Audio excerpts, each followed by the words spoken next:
Durante siglos, millones de personas han buscado una misma respuesta. ¿Cómo puede un ser humano tener una relación correcta con Dios? Algunos han intentado alcanzarla mediante la religión. Otros mediante las buenas obras. Muchos han confiado en la moralidad, en la filosofía o en sus propios esfuerzos.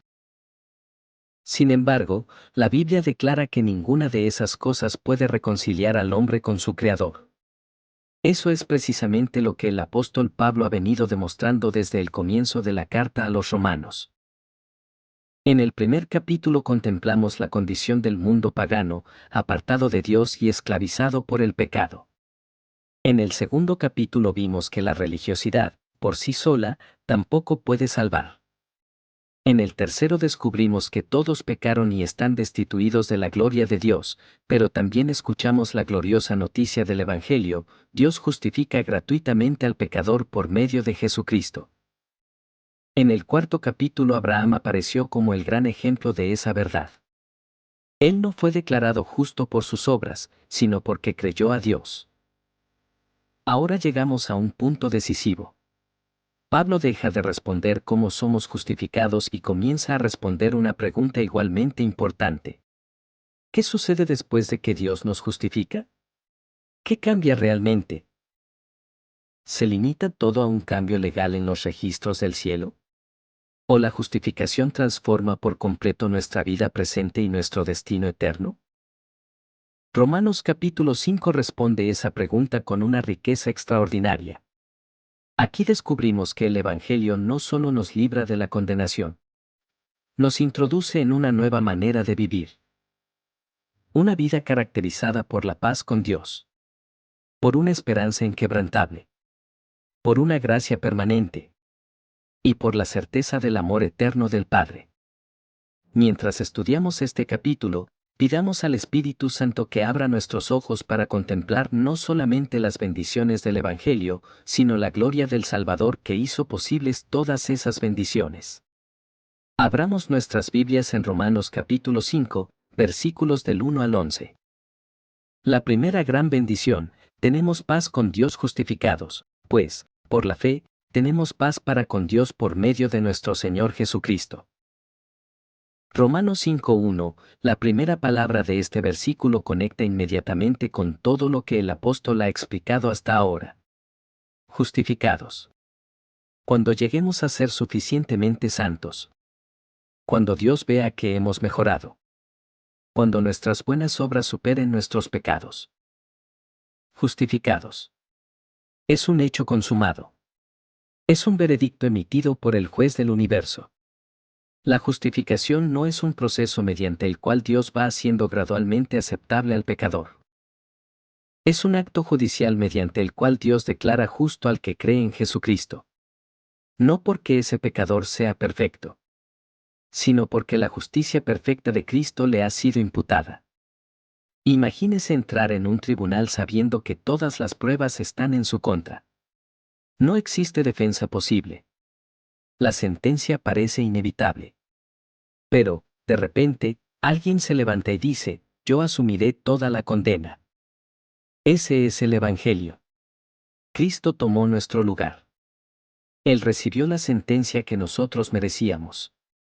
Y ahora Dios puede declarar justo al culpable sin dejar de ser perfectamente santo. Pero Pablo añade inmediatamente la primera consecuencia de ese veredicto. Tenemos paz para con Dios. Observe que no dice primero que tenemos paz interior. La paz interior vendrá como consecuencia. La primera paz es objetiva. Es una paz jurídica. Es el fin de la enemistad entre Dios y el hombre. Antes de conocer a Cristo vivíamos bajo la justa ira de Dios. No porque Él dejara de amarnos, sino porque su santidad no puede aprobar el pecado. Nuestra condición era la de enemigos espirituales. El pecado había levantado un muro imposible de derribar por nuestras propias fuerzas. Pero la cruz cambió esa realidad para siempre. Jesucristo hizo la paz mediante su sangre. El conflicto terminó. La condenación fue cancelada. La deuda quedó saldada. Por eso el creyente puede acercarse a Dios sin temor. no porque sea digno, sino porque Cristo es digno. Esta paz no depende de nuestras emociones. Hay días en los que experimentamos gozo. Hay otros en los que atravesamos desiertos espirituales. Pero la paz con Dios permanece inalterable porque descansa sobre una obra perfecta y consumada. No sobre nuestros sentimientos, sino sobre el sacrificio de Cristo. Qué extraordinaria seguridad ofrece el Evangelio. La segunda gran bendición: tenemos acceso permanente a la gracia por quien también tenemos entrada por la fe a esta gracia en la cual estamos firmes. Romanos 5:2. En el mundo antiguo nadie podía presentarse delante de un rey cuando quisiera. Era necesario que alguien autorizado lo introdujera en el palacio. De lo contrario, la entrada podía significar la muerte. Pablo utiliza precisamente esa imagen. Jesucristo no solo quitó nuestra culpa, también nos tomó de la mano y nos condujo hasta la presencia del Padre. Él abrió una puerta que jamás hubiéramos podido abrir por nosotros mismos. La palabra griega traducida como entrada describe el privilegio de ser admitido oficialmente ante un soberano. No se trata de una visita ocasional. Es un acceso continuo, permanente. El creyente ya no vive como un extraño frente al palacio celestial. Ha sido recibido como hijo. ¿Qué contraste tan maravilloso existe entre la religión y el Evangelio? Esfuérzate para acercarte a Dios. Dios se acercó a ti por medio de Cristo. La religión intenta construir una escalera hacia el cielo. El Evangelio anuncia que el cielo descendió hasta nosotros en la persona de Jesucristo. Y Pablo añade una expresión llena de esperanza. En esta gracia en la cual estamos firmes. No dice que entramos y salimos de la gracia según nuestro desempeño. Dice que permanecemos firmes en ella. Nuestra posición delante de Dios no cambia cada vez que tropezamos. Descansa sobre el fundamento inquebrantable de la obra de Cristo. Eso no significa que el pecado sea insignificante. Significa que nuestra aceptación delante del Padre no depende de nuestra perfección, sino de la perfección del Hijo. Por eso el creyente puede vivir con confianza. No una confianza basada en sí mismo, sino una confianza basada en aquel que prometió completar la obra que comenzó. La gracia no es solamente la puerta por la que entramos al reino. Es el terreno firme sobre el cual caminamos cada día de nuestra vida cristiana. Y cuanto más comprendemos esta verdad, menos orgullo habrá en nosotros y mayor será nuestra gratitud. Porque todo lo que somos, todo lo que tenemos y toda la esperanza que nos espera existen únicamente por la gracia de Dios manifestada en Jesucristo. En la siguiente parte del estudio, Pablo elevará nuestra mirada aún más alto al mostrarnos que el creyente no solo vive en paz y permanece en la gracia, sino que también puede gloriarse en la esperanza de la gloria de Dios y descubrir el propósito eterno que el Señor tiene incluso en medio de las pruebas. Tercera bendición: nos gloriamos en la esperanza de la gloria de Dios. Después de afirmar que tenemos paz con Dios y acceso permanente a su gracia, Pablo añade otra declaración sorprendente. Y nos gloriamos en la esperanza de la gloria de Dios. Romanos 5:2. A primera vista, esta frase puede parecer sencilla. Sin embargo, encierra una de las verdades más profundas de toda la vida cristiana. La palabra gloriarnos no significa presumir con orgullo humano. No habla de arrogancia ni de superioridad. En el idioma original transmite la idea de regocijarse profundamente, de celebrar con absoluta confianza aquello que Dios ha prometido. Pablo está diciendo que el creyente puede vivir lleno de gozo porque posee una esperanza absolutamente segura. Vivimos en un mundo donde la esperanza suele ser incierta. Espero conseguir ese empleo. Espero que el médico tenga buenas noticias. Espero que todo salga bien. En nuestro lenguaje cotidiano, la esperanza suele expresar incertidumbre. Pero en la Biblia ocurre exactamente lo contrario. La esperanza bíblica no es un deseo incierto. Es una certeza basada en la fidelidad de Dios. Cuando Dios promete algo, esa promesa posee la misma firmeza que si ya hubiera ocurrido. Por eso Pablo afirma que nos gloriamos en la esperanza de la gloria de Dios. ¿Y cuál es esa gloria? La respuesta abarca todo el propósito eterno de Dios para sus hijos. Un día veremos a Cristo cara a cara. Un día nuestros cuerpos serán transformados. Un día desaparecerán para siempre el pecado, la enfermedad, el sufrimiento y la muerte. Un día participaremos plenamente de la gloria del reino eterno. No porque lo merezcamos, sino porque Cristo ya lo aseguró mediante su obra redentora. Desde Génesis hasta Apocalipsis, la historia de la redención apunta hacia ese momento glorioso. En el Edén, el hombre perdió la comunión perfecta con Dios. La gloria que lo rodeaba desapareció como consecuencia del pecado. Pero el plan divino jamás fue abandonado.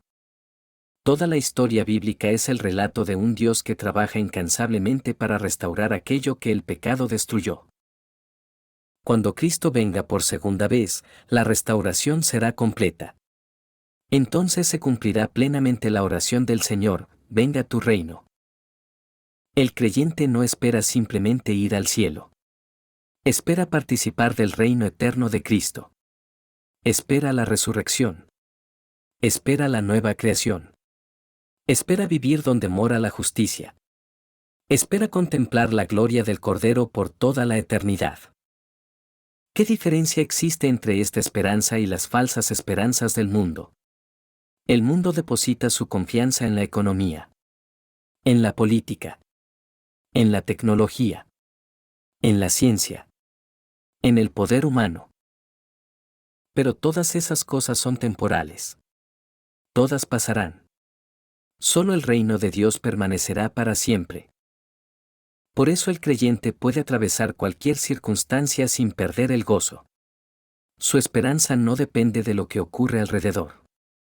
Depende de aquel que reina sobre todas las cosas. Pedro escribe estas maravillosas palabras: nos hizo renacer para una esperanza viva, por la resurrección de Jesucristo de los muertos. Observe cuidadosamente.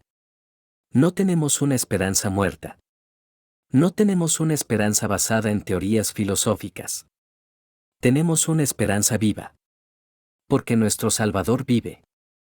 Si Cristo hubiera permanecido en el sepulcro, nuestra esperanza habría muerto con él. Pero la tumba quedó vacía. Y precisamente porque Él vive, nuestra esperanza jamás será avergonzada. La resurrección de Cristo es la garantía de nuestra glorificación futura. Pablo desarrollará esta verdad más adelante en Romanos capítulo 8 cuando escriba aquellas palabras que han fortalecido a millones de creyentes a lo largo de la historia. Los que justificó, a estos también glorificó. Observe algo extraordinario. Aunque la glorificación todavía pertenece al futuro, Pablo la escribe como si ya hubiera sucedido. ¿Por qué? Porque desde la perspectiva de Dios es una realidad completamente asegurada. Lo que Dios promete, Dios lo cumple. No existe posibilidad alguna de fracaso. Por eso el creyente no camina hacia un futuro incierto. Camina hacia una gloria garantizada por la fidelidad del Señor. Cuarta bendición: el sufrimiento adquiere un propósito eterno, y entonces Pablo pronuncia una de las declaraciones más sorprendentes de toda esta carta.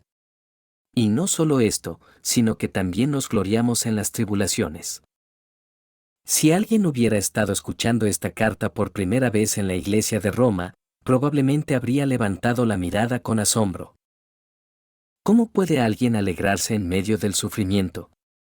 ¿Cómo puede un cristiano gloriarse en las tribulaciones? Pablo no está minimizando el dolor. No está diciendo que las pruebas sean agradables. No está promoviendo una espiritualidad superficial que niega el sufrimiento. La Biblia jamás hace eso. Jesús lloró frente a la tumba de Lázaro. David derramó lágrimas en los Salmos. Jeremías fue conocido como el profeta llorón. Pablo mismo confesó haber experimentado angustias, persecuciones, peligros y aflicciones. La diferencia no consiste en que el creyente no sufra. La diferencia consiste en que el sufrimiento ya no carece de propósito. Antes de conocer a Cristo, el dolor parecía absurdo. Después de conocerlo, descubrimos que Dios gobierna incluso aquello que nos hace llorar. Nada escapa de sus manos. Nada ocurre fuera de su soberanía. Ni una lágrima. Ni una enfermedad. Ni una pérdida. Ni una persecución. Todo entra bajo el dominio absoluto del Señor. Romanos 8 lo expresará con claridad. Todas las cosas ayudan a bien a los que aman a Dios. No dice que todas las cosas sean buenas. Dice que Dios utiliza todas las cosas para producir un bien mayor. Eso cambia completamente la perspectiva del creyente. Cuando observamos únicamente las circunstancias, podemos desesperarnos. Pero cuando contemplamos al Dios que gobierna las circunstancias, recuperamos la esperanza. La cadena del crecimiento espiritual Pablo ahora presenta una secuencia extraordinaria. Cada paso conduce inevitablemente al siguiente. La tribulación produce paciencia. La palabra griega traducida como paciencia significa mucho más que esperar. Describe la capacidad de permanecer firme bajo una enorme presión. Era un término utilizado para describir a un soldado que permanecía en su posición aunque la batalla se volviera intensa. No abandona el campo. No huye. Permanece firme. Así obra Dios en la vida del creyente. La tribulación fortalece la perseverancia. Y esa perseverancia produce carácter probado. La expresión utilizada aquí pertenecía al lenguaje de la metalurgia. Cuando el oro era colocado en el fuego, las impurezas comenzaban a subir a la superficie.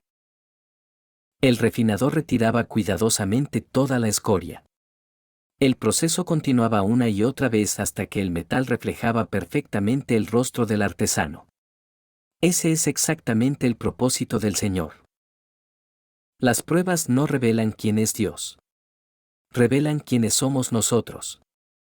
Sacan a la superficie aquello que todavía necesita ser transformado.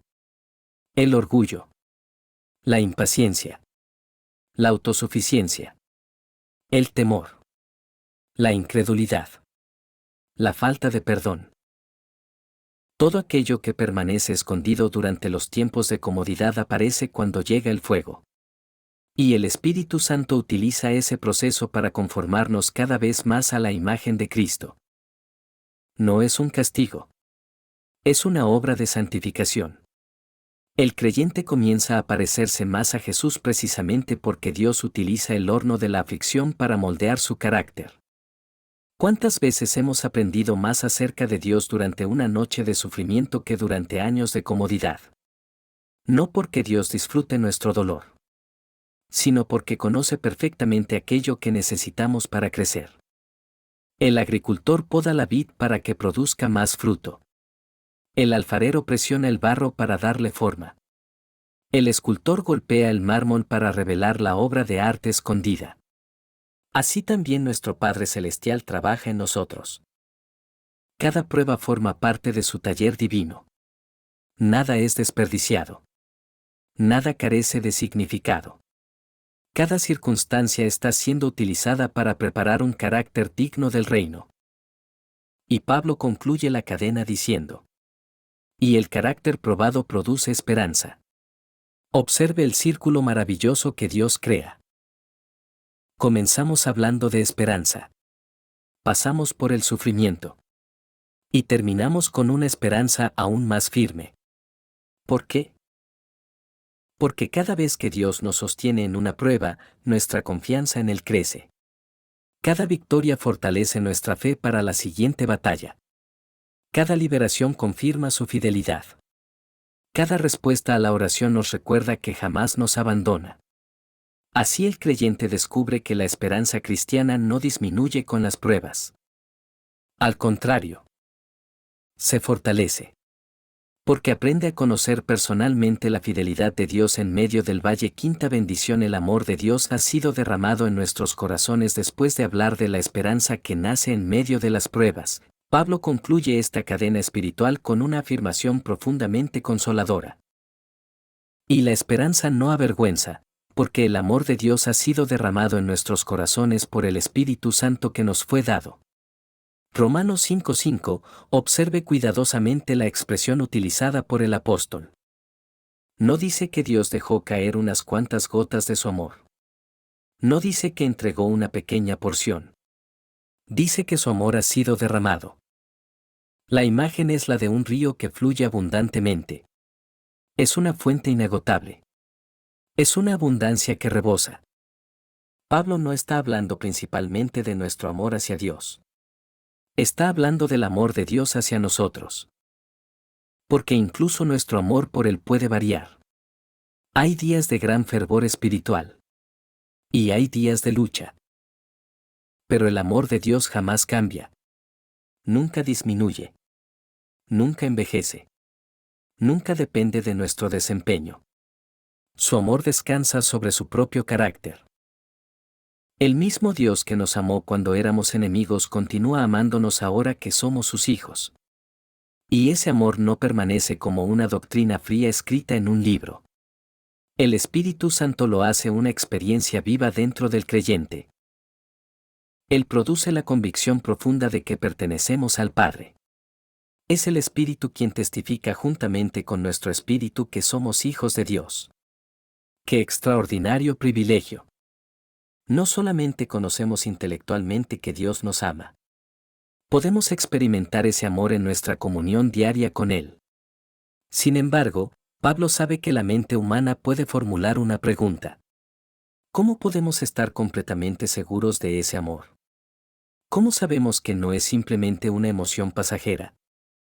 Entonces el apóstol dirige nuestra mirada hacia un acontecimiento histórico. Hacia la cruz del Calvario. La demostración suprema del amor de Dios. Cristo murió por nosotros. Pablo ahora construye uno de los argumentos más poderosos de toda la carta. Cada frase aumenta la profundidad del amor divino. Observe cuidadosamente la progresión. Porque Cristo, cuando aún éramos débiles. Él comienza describiendo nuestra condición. Éramos débiles. No simplemente enfermos espiritualmente. No parcialmente capaces. Éramos completamente incapaces de salvarnos. No existía fuerza moral suficiente. No había religión suficiente. No había buenas obras suficientes. No había mérito alguno que pudiera acercarnos a Dios. Estábamos espiritualmente muertos. Así describe Pablo la condición humana. Y precisamente en ese estado vino Cristo. No esperó que mejoráramos. No aguardó hasta que demostráramos cierto nivel de obediencia. Vino cuando éramos absolutamente incapaces de rescatarnos. Pero Pablo continúa. A su tiempo murió por los impíos. La palabra impío significa aquellos que viven sin reverencia hacia Dios. No éramos personas neutrales. Vivíamos apartados del Señor. Ignorábamos su voluntad. Despreciábamos su autoridad. Y aún así Cristo murió por nosotros. El amor de Dios nunca fue una respuesta a nuestra bondad. Fue la respuesta divina a nuestra necesidad. Luego Pablo introduce una comparación profundamente humana. Dice que difícilmente alguien estaría dispuesto a morir por un justo. Tal vez, en circunstancias extraordinarias, una persona aceptaría entregar su vida por alguien verdaderamente bueno. A lo largo de la historia hemos conocido soldados que murieron por sus compañeros. Padres que sacrificaron su vida por sus hijos. Héroes que entregaron todo por otros. Esos actos despiertan nuestra admiración. Pero Dios fue mucho más allá. Porque Cristo no murió por personas justas. Murió por pecadores. Mas Dios muestra su amor para con nosotros, en que siendo aún pecadores, Cristo murió por nosotros. Esta declaración constituye el corazón mismo del Evangelio. Dios no nos amó porque fuéramos dignos. Nos amó precisamente cuando éramos indignos. No encontró belleza espiritual en nosotros. Su amor creó aquello que no existía. El Evangelio no comienza con nuestro amor por Dios. Comienza con el amor de Dios hacia nosotros. Como escribió el apóstol Juan, En esto consiste el amor, no en que nosotros hayamos amado a Dios, sino en que Él nos amó primero. La cruz destruye para siempre la idea de que debemos ganar el amor divino. Cristo murió antes de que nosotros pudiéramos hacer absolutamente nada para merecerlo. Pero Pablo aún no ha terminado. La descripción alcanza un nivel todavía más profundo. En el versículo 10 utiliza una palabra impactante. Éramos enemigos. Pensemos cuidadosamente en esta palabra. No éramos simples desconocidos. No éramos observadores neutrales. Éramos enemigos del Dios Santo. Nuestra naturaleza pecaminosa estaba en abierta rebelión contra su gobierno. Vivíamos buscando nuestra propia voluntad. Nuestro corazón rechazaba su autoridad. Y precisamente cuando nos encontrábamos en esa condición ocurrió el milagro más grande de toda la historia. Cristo murió por sus enemigos. ¡Qué amor tan incomparable! Ninguna religión del mundo presenta un mensaje semejante. Los sistemas religiosos enseñan que el hombre debe subir hasta Dios. El Evangelio anuncia que Dios descendió hasta sus enemigos para reconciliarlos consigo mismo. Eso significa reconciliación. La relación rota fue restaurada. La enemistad terminó. La comunión volvió a ser posible. No porque nosotros cambiáramos primero, sino porque Cristo cargó sobre sí mismo toda la culpa que producía aquella separación.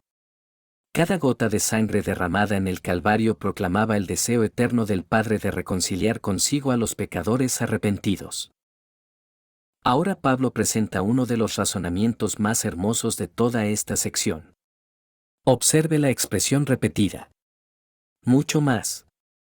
Es como si el apóstol dijera, pensemos lógicamente. Si Dios ya hizo lo más difícil, ¿cómo no hará ahora lo más sencillo? Escuche sus palabras. Pues mucho más, estando ya justificados en su sangre, por él seremos salvos de la ira. Si Cristo entregó su vida cuando éramos enemigos, ¿acaso dejará de cuidarnos ahora que somos sus hijos? Si pagó el precio infinito de nuestra redención, ¿no completará también la obra que comenzó? El mismo argumento aparece nuevamente. Porque si siendo enemigos fuimos reconciliados con Dios por la muerte de su Hijo, mucho más, estando reconciliados, seremos salvos por su vida. Aquí encontramos una verdad extraordinaria. Nuestra seguridad no descansa únicamente sobre la muerte de Cristo. También descansa sobre su vida. Jesús no solamente murió. Resucitó. Está vivo. Intercede continuamente por nosotros. Gobierna desde el trono celestial. Y sostiene a su iglesia con poder infinito. El Salvador que murió por nosotros también vive para preservarnos. Por eso el creyente puede descansar. No porque sea fuerte, sino porque Cristo jamás deja de ser fiel. Él comenzó la obra. Él la sostiene. Y Él la llevará hasta su perfecta culminación. Pablo concluye esta sección con una nota de adoración. Y no solo esto, sino que también nos gloriamos en Dios por el Señor nuestro Jesucristo, por quien hemos recibido ahora la reconciliación. Observe el progreso del capítulo. Comenzamos con paz. Luego acceso. Después esperanza. Más tarde aprendimos el propósito del sufrimiento. Contemplamos el amor incomparable de Dios. Fuimos reconciliados con el Padre. Y finalmente terminamos adorando. Ese siempre es el resultado de comprender verdaderamente el Evangelio. La sana doctrina nunca produce frialdad espiritual.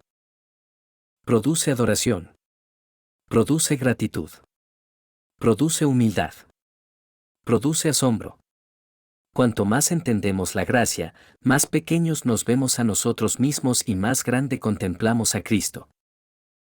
Al llegar al final de Romanos 5, 1, 11, podemos responder con claridad la gran pregunta de este episodio. ¿Qué cambia cuando somos justificados por la fe? La respuesta de Pablo es maravillosa. Ya no somos enemigos. Ahora tenemos paz con Dios. Ya no vivimos lejos del Padre. Tenemos acceso permanente a su gracia. Ya no caminamos hacia un futuro incierto. Vivimos sostenidos por la esperanza segura de la gloria. Ya no interpretamos las pruebas como señales de abandono. Entendemos que el Señor las utiliza para formar el carácter de Cristo en nosotros. Ya no dudamos del amor de Dios. Lo contemplamos de manera suprema en la cruz del Calvario. Y ya no tememos la condenación futura. Porque aquel que murió por nosotros también vive para interceder por nosotros. Romanos 5 nos enseña que la justificación no es solamente un cambio de estatus delante del tribunal celestial. Es el comienzo de una nueva existencia. Una vida marcada por la paz. Sostenida por la gracia. Fortalecida por la esperanza. Moldeada en las pruebas. Y asegurada por el amor eterno de Dios manifestado en Jesucristo. Mientras avanzamos en esta extraordinaria carta, Pablo nos llevará ahora a una pregunta inevitable. Si la gracia de Dios es tan abundante, ¿significa eso que podemos seguir viviendo en el pecado? La respuesta transformará para siempre nuestra comprensión de la santidad cristiana. Ese será el tema del próximo episodio de Romanos explicado. Episodio 10. ¿Debemos seguir pecando para que la gracia abunde? Romanos 6, 1, 14. Durante todo este capítulo hemos hablado de las bendiciones de la justificación. Hemos visto la paz con Dios. Hemos contemplado el acceso permanente a la gracia. Nos hemos maravillado de la esperanza de la gloria. Hemos descubierto el propósito eterno de las pruebas. Y hemos visto el inmenso amor de Dios manifestado en la cruz. Pero ahora debemos levantar nuestra mirada por encima de todas estas bendiciones. Porque el mayor regalo del Evangelio no es la paz. No es la gracia. No es la esperanza. No es siquiera el perdón. El mayor regalo del Evangelio es Cristo mismo.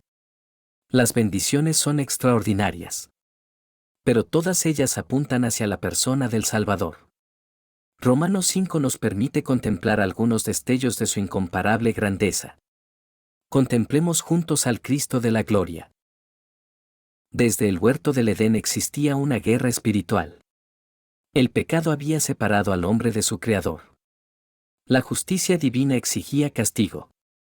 La santidad de Dios no podía ignorar la rebelión. La humanidad no tenía ningún mediador capaz de cerrar esa inmensa separación. Entonces apareció Jesucristo. El único mediador entre Dios y los hombres. No vino simplemente a enseñarnos un camino. Él mismo se convirtió en el camino. No vino solamente a anunciar la paz. Él es nuestra paz. Como declara Pablo en Efesios, porque Él es nuestra paz. No existe reconciliación fuera de Cristo. No existe acceso al Padre fuera de Cristo. Toda paz verdadera lleva el nombre de Jesús. Toda la historia del Antiguo Testamento apuntaba hacia un sacrificio perfecto. Miles de corderos fueron ofrecidos sobre los altares de Israel. Pero ninguno podía quitar verdaderamente el pecado. Todos eran sombras. Todos anunciaban la llegada del verdadero Cordero. Cuando Cristo derramó su sangre en el Calvario ocurrió lo que jamás había ocurrido en toda la historia. La justicia eterna quedó completamente satisfecha. Una sola ofrenda. Un solo sacrificio. Una sola cruz. Una sola sangre. Y una redención eterna. ¡Qué glorioso es nuestro Salvador! Su sangre jamás perderá su poder. Nunca necesitará repetirse. Nunca perderá eficacia. Nunca dejará de limpiar al pecador que se acerca con fe. Quizá la demostración más extraordinaria del amor de Dios aparece en estas palabras, siendo aún pecadores. Cristo no murió rodeado de admiradores. Murió rodeado de enemigos. No entregó su vida por personas que lo buscaban. La entregó por personas que lo rechazaban. Mientras los hombres lo insultaban, Él oraba. Mientras lo crucificaban, Él perdonaba. Mientras derramaba su sangre, Estaba comprando nuestra salvación. Ese es el amor que jamás podrá ser explicado completamente por la mente humana. Será motivo de adoración durante toda la eternidad. Romanos 5 no termina en una cruz. Termina en un trono. El Cristo que murió. Vive. El Cristo que fue sepultado. Resucitó. El Cristo que ascendió. Reina. Y el Cristo que reina. Intercede continuamente por nosotros. No seguimos a un mártir. Seguimos al Rey de Reyes. Su tumba permanece vacía. Su trono permanece ocupado. Su sacerdocio permanece activo. Su reino permanece inconmovible. La esperanza del creyente no consiste simplemente en morir e ir al cielo. Nuestra esperanza tiene un nombre. Jesucristo. Él prometió regresar. Y regresará. Vendrá con gloria. Vendrá con poder. Vendrá acompañado de sus santos ángeles. Toda rodilla se doblará. Toda lengua confesará que Jesucristo es el Señor. Los reinos de este mundo desaparecerán. Pero su reino jamás tendrá fin. El Cordero que fue inmolado será reconocido públicamente como el León de la tribu de Judá. Entonces la paz que ahora disfrutamos por la fe será contemplada con nuestros propios ojos. La esperanza dará paso a la visión. La fe dará paso a la gloria. Y veremos el rostro de aquel que nos amó desde antes de la fundación del mundo. Iglesia del Señor. No pongas tus ojos solamente en las bendiciones. Pon tus ojos en Cristo. No descanses únicamente en la paz. Descansa en el Príncipe de Paz. No admires solamente la gracia. Adora al dador de toda gracia. No abraces únicamente la esperanza. Abraza al Cristo glorificado que garantiza esa esperanza. Porque en Él están escondidos todos los tesoros de la sabiduría y del conocimiento. Porque de Él, por Él y para Él son todas las cosas. Porque Él es el Alfa y la Omega. El principio y el fin. El primero y el último. El que estuvo muerto, pero vive por los siglos de los siglos. A Él sea la gloria, la honra, el dominio, el poder y la adoración de su Iglesia. Por los siglos de los siglos. Amén. Gracias por acompañarnos en este episodio de Romanos Explicado. Si este estudio fortaleció su fe y le ayudó a comprender mejor la palabra de Dios, suscríbase al canal, active la campana de notificaciones y comparta este video para que más personas conozcan la verdad del Evangelio. Recuerde, la palabra de Dios no fue dada solo para ser escuchada, sino para ser vivida. Nos vemos en el próximo episodio de Romanos Explicado, aquí, en Aplicando la Palabra por Fe para Vivir las Promesas. Que la gracia y la paz de nuestro Señor Jesucristo sean con usted.